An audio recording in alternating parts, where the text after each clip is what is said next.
Bertempat di Gedung Padepokan Kampung Pesilat, Minggu 13 September 2020, pemerintah Kabupaten Madiun menyelenggarakan ujian seleksi kompetensi bidang atau SKB CPNS Formasi tahun 2019. Ujian dilaksanakan selama 4 hari mulai tanggal 11 hingga 14 September 2020 dengan metode komputer assisted test atau CAT. Mengingat saat ini dalam kondisi pandemi COVID-19, maka ujian SKB dilaksanakan dengan menerapkan protokol kesehatan. Berikut hasil petikan wawancara kami dengan Kepala Bidang Pengembangan Pegawai Pendidikan dan Pelatihan BKD Kabupaten Madiun, Sri Diana Dewi Kusumaningrum, SHMSI. Diana, tolong dijelaskan terkait dengan kegiatan hari ini, Bu Diana. Ya, hari ini adalah seleksi kompetensi bidang atau SKB CPNS pada hari ketiga. Jadi dimulai pada hari pertama di Jumat 11 September 2020, hari kedua di Sabtu kemarin 12 September 2020, dan hari ini Minggu adalah hari ketiga. Untuk SKB CPNS 2020 kita masih ada sisa 1 hari lagi, besok Senin di tanggal 14 September 2020.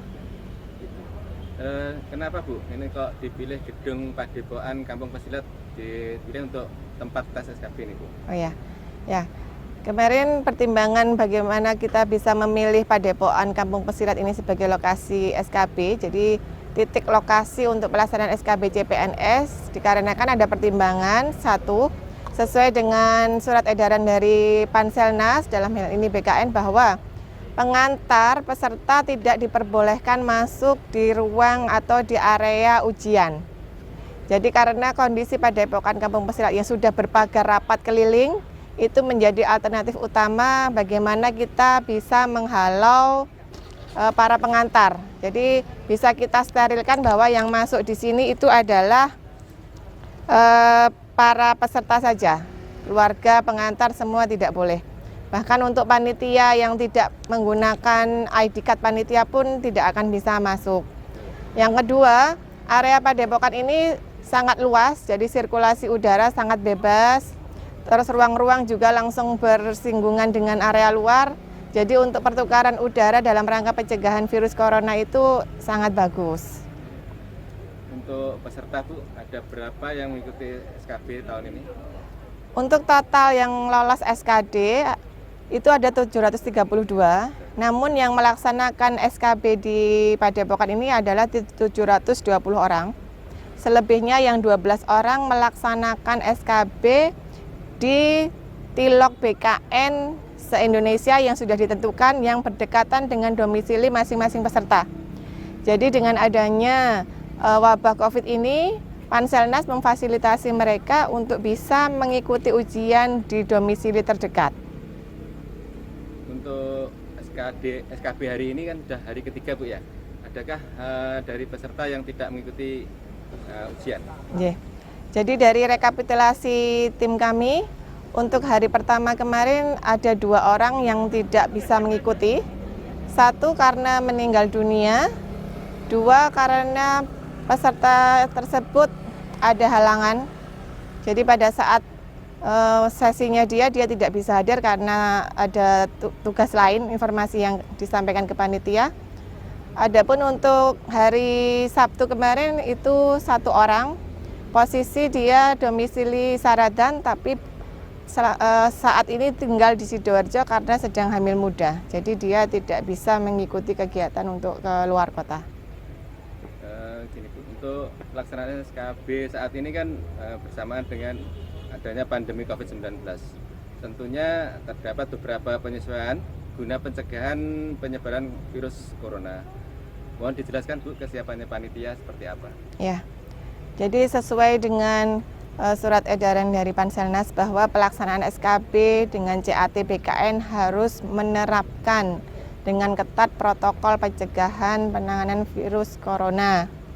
Diawali dengan peserta harus mengikuti prosedur pemeriksaan hasil rapid, karena dari kami itu harus ada rekomendasi dari tim Satgas COVID-19 pemerintah Kabupaten Madiun. Jadi memang dari Panselnas mensyaratkan bahwa pelaksanaan SKB di titik mandiri setiap kabupaten kota itu harus mendapatkan rekomendasi dari tim Satgasnya. Dan dari rekomendasi itu untuk panitia seleksi daerah harus mewajibkan seluruh peserta untuk membawa hasil rapid. Jadi untuk mengamankan bersama, baik antar peserta sendiri maupun dengan panitia, seluruh peserta wajib membawa hasil rapid. Jadi diawali di posko depan di drop zone itu, semua peserta harus menunjukkan hasil rapidnya. Ketika hasil non-reaktif, maka mengikuti jalur umum tahapannya, sesuai tahapannya yang pertama cuci tangan, kemudian pemeriksaan suhu, dan seterusnya penitipan barang, registrasi, barcode, seleksi ruang steril sampai dengan masuk di ruang ujian. Oh ya, tadi sebelum registrasi kita ada pemeriksaan dari Satpol PP untuk metal detektor itu, bahwa untuk meyakinkan bahwa peserta tidak membawa barang-barang lain yang tidak dibutuhkan. Selanjutnya untuk peserta yang dinyatakan dari hasil rapidnya itu reaktif, maka akan pisahkan jalurnya dengan peserta umum. Dia akan langsung otomatis masuk di jalur khusus di ruang isolasi.